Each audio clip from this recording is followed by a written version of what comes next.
Sheikh, let me ask you, what has the Quran personally done for your life?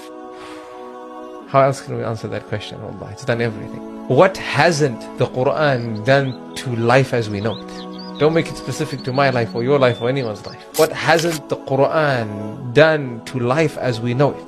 The Quran touched an angel, and he's known as the greatest angel. And it touched a messenger, and he's known as the greatest messenger. It touched a language, it's known as the greatest language. It touched a night, and it's known as the greatest night, a night that is better than 1,000 months. It touched a month, and we know it as the greatest month. It touched a place, we know it as the greatest place. Everything it touches, it makes it the best. It touched an ummah, and Allah revealed, Kuntum khayra ummatin ukhrijat linnas, you are the best of all nations. The ummah that received this Quran, it became the best of all nations. So the question should be, what has the Quran done to life as we know it? And the answer would be, what hasn't it done? It's brought a realization to everything, that it can be far greater than the moment that that thing is in. That's what the Quran does for us. It makes us see beyond who we are. It makes us see us for the potential that we have, what we can be.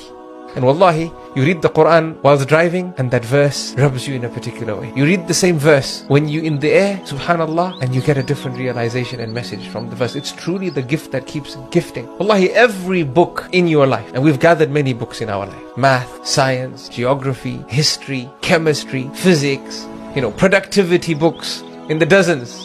How to set a vision and a mission, and this guru and that guru. There's books that we gather, subhanallah. But every book comes into our life, and we read it, and we're done with it.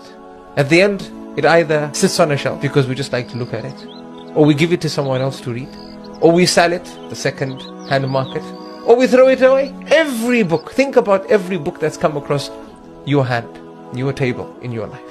Right. Every book has gone through this, except one book, the book of Allah.